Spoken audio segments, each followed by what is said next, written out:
Unit 7 में हमने irrigation और ड्रेनेज के डिफरेंट मेथड्स पढ़े थे, जैसे drip, surface drainage, sub surface drainage, weir, partial फ्रम्स एक्सेट्रा। अब हम यूनिट 8 सॉइल मॉइस्चर कांस्टेंट पढ़ेंगे। ये समझने से हमें पता चलेगा कि मिट्टी पानी को कैसे होल्ड करती है और प्लांट को कब पानी देना है। So let's start unit 8 soil moisture constant. First, metric potential, the total water potential that is attributed to the solid colloidal matrix of the soil system। मतलब ये वो टोटल वाटर पोटेंशियल है जो सॉइल सिस्टम के solid colloidal matrix की वजह से होता है। सिंपली समझे तो मिट्टी के पार्टिकल्स पानी को अपनी तरफ खींच कर रखते हैं, होल्ड करके रखते हैं। Next one is capillary potential. मिट्टी के द्वारा वाटर को होल्ड करने में जो एनर्जी लगती है उसे कैपिलरी पोटेंशियल कहते हैं। मतलब मिट्टी कितनी फोर्स से पानी को पकड़ के रखती है। Next one is seepage. Horizontal flow of water channel is called seepage. Horizontal flow जो होता है पानी का that is seepage. Irrigation channel या कैनल से होने वाला वाटर लॉस मेनली सीपेज की वजह से ही होता है। Next one is percolation. Percolation, downward movement of water through saturated or nearly saturated soil in response to the gravity। मतलब ग्रेविटी के कारण पानी का सैचुरेटेड या नियरली सैचुरेटेड सॉइल में नीचे की तरफ मूव करना परकोलेशन कहलाता है। Infiltration, just entry of water from upper layer of soil is called infiltration. पानी का सॉइल की अपर लेयर में एंटर करना इनफिल्ट्रेशन कहलाता है। ये प्रोसेस अनसैचुरेटेड सॉइल में होता है। Leaching, downward movement of nutrient and salt from the root zone with the water is called leaching. पानी के साथ न्यूट्रिएंट्स और सॉल्ट का रूट जोन के नीचे की तरफ जाना लीचिंग कहलाता है। इस वजह से फर्टिलाइजर का लॉस होता है। Next one is saturation capacity. जब सॉइल के सारे पोर्स 0 बार टेंशन पर पानी से भर जाए तो उसे सैचुरेशन कैपेसिटी कहते हैं। इसे मैक्सिमम वाटर होल्डिंग कैपेसिटी भी कहते हैं। When all soil pores are filled with water at a tension of 0 bar is termed as saturation capacity। then field capacity। सिंचाई के 2 से 3 दिन बाद जब ग्रेविटेशन वाटर ड्रेन्ड आउट हो जाता है और सॉइल मॉइस्चर स्टेबल हो जाता है, उस मॉइस्चर कांस्टेंट को फील्ड कैपेसिटी कहते हैं। फील्ड कैपेसिटी पर बड़े पोर्स हवा से भरे होते हैं। मैक्रो पोर्स जो होते हैं उसमें एयर फिल्ड होता है और जो माइक्रो पोर्स होते हैं उसमें पानी भरे होते हैं। इसे प्लांट के लिए वाटर अवेलेबिलिटी की अपर लिमिट माना जाता है। सो सीपेज हॉरिजॉन्टल लॉस है। परकोलेशन जो होता है नीचे ग्रेविटी की तरफ मूव करता है। इनफिल्ट्रेशन जो होता है just entry of water. Leaching, nutrient का लॉस होता है। सैचुरेशन, सबसे ज़्यादा पानी।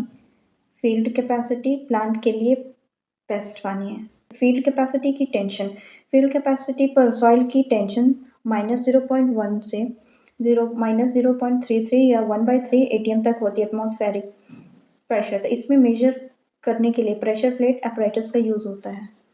देन है permanent wilting point. Permanent wilting point क्या होता है? इस कॉन्सेप्ट को दिया था ब्रिग्स और सैंस ने 1912 में दिया था। उन्होंने इंडिकेटर प्लांट के लिए ड्वार्फ सनफ्लावर का यूज़ किया था। परमानेंट विल्टिंग पॉइंट वो सॉइल मॉइस्चर कांस्टेंट है जिस पर प्लांट अपनी रिक्वायरमेंट के लिए मॉइस्चर नहीं ले पाता और मुरझाया हुआ रह जाता है जब तक पानी ना डाला जाए। इसे प्लांट के लिए अवेलेबल वाटर की लोअर लिमिट कहा जाता है। इस स्टेज पर प्लांट डेथ नहीं होता लेकिन परमानेंटली वेटेड कंडीशन में चला जाता है। अगर पानी नहीं दिया तो प्लांट मर जाएगा। परमानेंट विल्टिंग पॉइंट पर सॉइल मॉइस्चर टेंशन लगभग 15 बार या 15 एटमॉस्फेयर होती है। Next one is wilting coefficient. Permanent wilting पर रूट जोन में मौजूद मॉइस्चर का परसेंटेज विल्टिंग कोफिशिएंट या क्रिटिकल मॉइस्चर पॉइंट कहलाता है। Next one is available water का कंसेप्ट वेमार और हेनरिक्सन ने 1981 में दिया था। ये वो सॉइल मॉइस्चर है जो प्लांट के मैक्सिमम यूज़ के लिए अवेलेबल होता है। ये वो कैपिलरी वाटर है जो फील्ड कैपेसिटी से लेकर परमानेंट विल्टिंग पॉइंट के बीच में होता है, यानी -0.3 बार से -15 बार तक के बीच। Next one is ultimate wilting point. जिस मॉइस्चर कंटेंट पर विल्टिंग कंप्लीट हो जाए और प्लांट मर जाए उसे अल्टीमेट विल्टिंग पॉइंट कहते हैं। अल्टीमेट विल्टिंग पॉइंट पर सॉइल मॉइस्चर टेंशन -60 बार तक चली जाती है। नेक्स्ट है पीएच। SPL सोरेनसन ने 1909 में दिया था। पीएच को हाइड्रोजन आयन एक्टिविटी का नेगेटिव लॉगरिथम डिफाइन किया जाता है। फॉर्मूला है log 1/h+। pH का रेंज जो होता है 0 से 14 तक होता है। 7 से कम एसिडिक, 7 न्यूट्रल होता है एंड 7 से ज़्यादा अगर है तो वो बेसिक कहलाता है। पीएफ वैल्यू स्कोइफिड ने 1935 में दी थी। ये वाटर कॉलम की सेंटीमीटर हाइट का लॉगरिथम होता है जो नेसेसरी सक्शन देने के लिए चाहिए। इसे सेंटीमीटर ऑफ वाटर में एक्सप्रेस करते हैं, मतलब फ्री वाटर लेवल के ऊपर वाटर कॉलम की height. Moving to the next. अब हम देखते हैं अलग अलग सॉइल कंडीशन पर पीएफ का प्रेशर कितना होता है और सॉइल मॉइस्चर कैसे नापी जाती है। सॉइल कंडीशन के हिसाब से पीएफ वैल्यू और प्रेशर चेंज होता है। सैचुरेटेड सॉइल का पीएफ 0 होता है और प्रेशर 0.001 बार होता है। फील्ड कैपेसिटी का पीएफ 2.53 होता है और प्रेशर 1/3 बार होता है। परमानेंट विल्टिंग पॉइंट का पीएफ 4.18 होता है और प्रेशर 15 बार होता है। हाइग्रोस्कोपिक पॉइंट का पीएफ 4.50 होता है और प्रेशर 31 बार। ओवन ड्राई सॉइल का पीएफ 7.0 होता है और प्रेशर 10,000 बार होता है। नेक्स्ट सेलेन, पीई वैल्यू सेलेन ने दी थी। ये इलेक्ट्रॉन के एक्टिविटी का नेगेटिव लॉगरिथम होता है। फॉर्मूला है Pe=EH/0.0591। ये ऑक्सीडेशन रिडक्शन की इंटेंसिटी नापने के लिए यूज होता है। Next one is measurement of soil moisture, मतलब सॉइल मॉइस्चर को किस किस तरीकों से मेजर किया जाता है। सॉइल मॉइस्चर नापने का इनडायरेक्ट मेथड टेंशन के बेसिस पे होता है। इसके 3 मेन तरीके हैं: tensiometer, electrical resistance method and neutron moisture meter. So tensiometer क्या होता है, जिसको आयरोमीटर भी कहते हैं, ये इस प्रिंसिपल पर काम करता है कि सॉइल मॉइस्चर कम होने पर कैपिलरी टेंशन बढ़ती है और मॉइस्चर बढ़ने पर टेंशन घटती है। टेंशियोमीटर 0.85 बार तक की सॉइल मॉइस्चर के लिए सेंसिटिव होता है। ये सैंडी सॉइल के लिए सुटेबल है जहाँ ज़्यादा अवेलेबल वाटर 1 बार टेंशन से कम होता है। And this is not suitable for clay soil. Tensiometer are very useful in scheduling irrigation of frequently irrigated crop. Tensiometer frequently irrigated crop की सिंचाई स्केड्यूल करने में बहुत यूजफुल है। Next one is electrical resistance Bouyoucos moisture meter, या फिर gypsum block भी कहते हैं इसे। जिप्सम ब्लॉक जिप्सम या फाइबर ग्लास के कंटेनर होते हैं। ये इस प्रिंसिपल पर काम करता है कि मॉइस्चर कम होने पर इलेक्ट्रिकल रेजिस्टेंस बढ़ जाती है, फील्ड कैपेसिटी पर रेजिस्टेंस लो होता है और परमानेंट विल्टिंग पॉइंट पर रेजिस्टेंस हाई हो जाता है। ये ड्राई सॉइल में सेटिस्फैक्टरी रिजल्ट देता है। ये सैलाइन सॉइल के लिए सुटेबल नहीं होती क्योंकि नमक कंडक्टिविटी को बढ़ा देता है। इसे 0 to 15 बार तक सॉइल मॉइस्चर टेंशन नापी जाती है और डिलेड इंटरवल वाली क्रॉप की सिंचाई स्केड्यूल की जाती है। Next one is neutron moisture metre.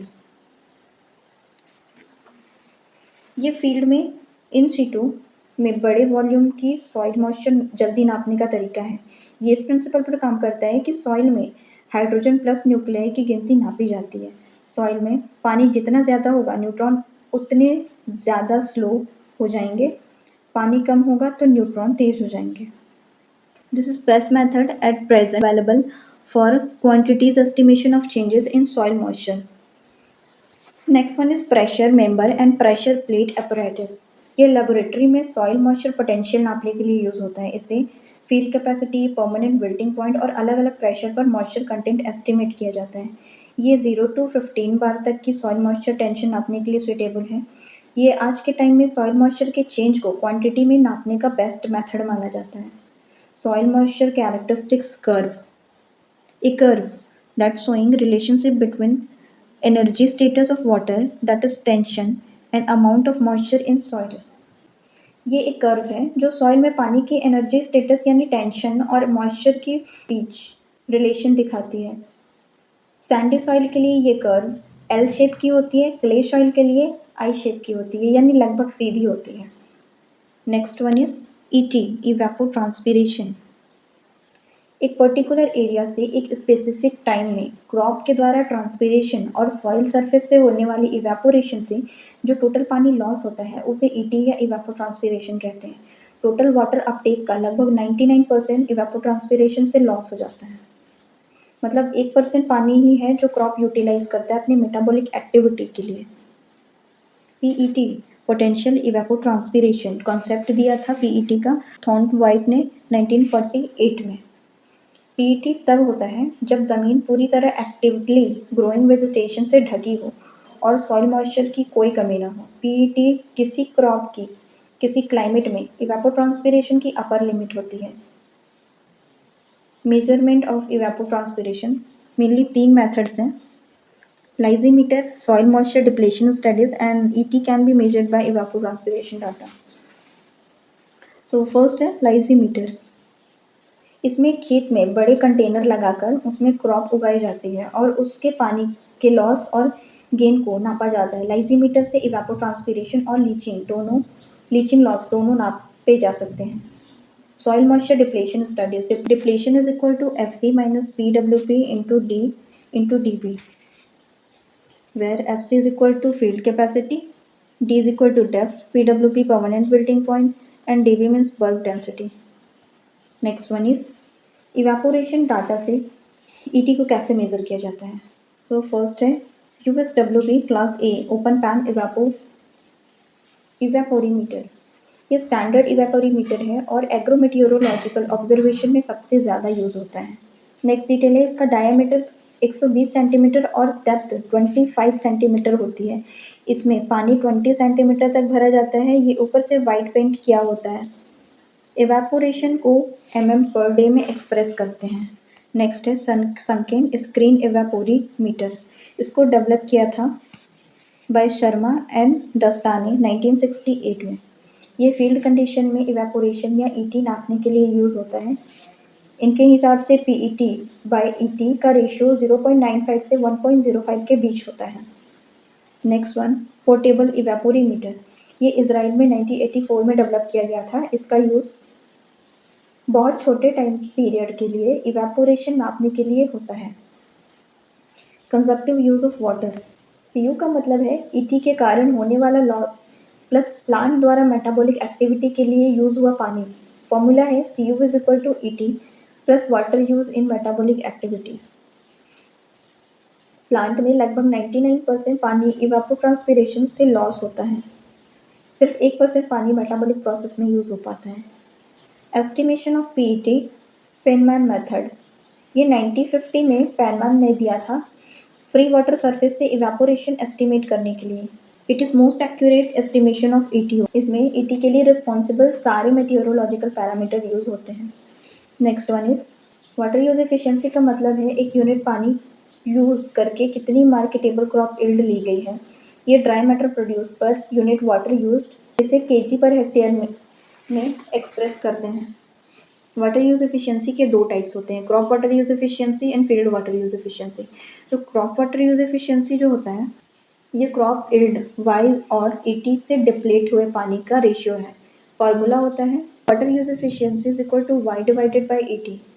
And field water use efficiency ये क्रॉप यील्ड है वाई और फील्ड में यूज हुए टोटल पानी WR का रेशियो है। फॉर्मूला है water use efficiency is equal to Y is equal to WR। Water use efficiency of major field crop. Water use efficiency का मतलब है पर यूनिट पानी से कितना यील्ड मिला। फिंगर मिलेट का वाटर यूज एफिशिएंसी होता है 13.4 kg per hectare millimetre. Wait की water use efficiency 12.6 kg per hectare होती है। ग्राउंड की वाटर यूज एफिशिएंसी 9.2, सॉर्गम की 9.0, पर मिलेट या मेज की 8 होती है एंड राइस की जो होती है 3.7 होती है वाटर यूज एफिशिएंसी, जो कि सबसे लोवेस्ट होती है। राइस की सबसे कम होती है 3.7 kg पर हेक्टेयर एंड सबसे हाईएस्ट फिंगर मिलेट की होती है 13.4। Next important terms. कुछ क्रॉप्स में कुछ इम्पॉर्टेंट टर्म्स यूज़ किए जाते हैं like tobacco, T and onion में क्यूरिंग की जाती है। जूट के लिए यूज़ होता है स्ट्रिपिंग, ग्राम एंड कॉटन के लिए निपिंग, शुगर कैन में रैपिंग की जाती है, बनाना में प्रॉपिंग की जाती है एंड शुगर कैन में dressing. Oil percentage in field crop. कौन से क्रॉप में फील्ड क्रॉप में कितना ऑयल परसेंट होता है ये बताया गया है यहाँ। लाइक कोकोनट में सबसे ज़्यादा ऑयल कंटेंट होता है 60% तक, सिसेमम में 46 to 52%, groundnut 45%, castor 35 to 58%, सैफफ्लावर 24 to 36%, rapeseed and mustard 33 to 39% and soybean में 20% तक ऑयल कंटेंट पाया जाता है। सोयाबीन में सबसे कम एंड कोकोनट में सबसे ज़्यादा ऑयल कंटेंट पाए जाते हैं। Protein content in cereals, rice में 6 to 7%, मेज में 10%, बाजरा 11 to 12%, वीट 11 to 12% ग्लूटेन पाया जाता है। ग्लूटेन नाम का प्रोटीन पाया जाता है वीट में। सोरगम जो होता है 10 to 12%, barley 11.5%, albuminoids. Protein content in pulses, gram में 21.1%, पी 22.5%, मूंग का है 25%, काउपी में 23.4%, इसे वेजिटेबल मीट भी कहते हैं। लेंटिल 25%, अरहर 21 to 25% एंड उड़द में 24% तक प्रोटीन कंटेंट पाया जाता है। एंड ऑयल सीड की बात करें तो सोयाबीन में 42% एंड ग्राउंडनट में 26% प्रोटीन कंटेंट पाया जाता है। Moving to the next, sesame 18 to 20%, linseed में 36% पाया जाता है। सैफलार केक में 40 to 45% तक प्रोटीन कंटेंट पाया जाता है। Moving to the next, classification of crop based on family, ग्रैनी या पोएसी, इसे ग्रास फैमिली भी कहते हैं या सबसे बड़ी कल्टिवेटेड क्रॉप फैमिली है। इसमें आते हैं सीरियल्स और Napier grass, for example wheat, rice, maize and bajra. Legumes या पैपिलियोनेसी, इसमें सारे पल्सेस क्रॉप आ जाते हैं। For example pulses, groundnut, sunhemp, berseem, अल्फा अल्फा, डेंशा एंड मेथी। सोलिनेशी, ये वेजिटेबल और कैश क्रॉप की फैमिली है। For example brinjal, tomato, potato, chilli and tobacco. Next one is cruciferae या ब्रासिकेसी, इसमें ऑयलसीड और वेजिटेबल दोनों आते हैं। For example mustard, radish, cabbage and cauliflower. Cucurbitaceae, इसे गार्ड फैमिली भी कहते हैं। For example all guards crop, cucumber and pumpkin. Malvaceae, इसमें फाइबर क्रॉप और वेजिटेबल आते हैं लाइक कॉटन एंड भिंडी। एस्ट्रेसी या कंपोजिटी, इसमें ऑयलसीड क्रॉप्स आते हैं, sunflower, safflower and niger. Chenopodiaceae, ये लीफी वेजिटेबल और शुगर क्रॉप की फैमिली है। Spinach, beet and sugar beet. Euphorbiaceae, इसमें ऑयलसीड क्रॉप्स आते हैं, कैस्टर एंड टैपियोका।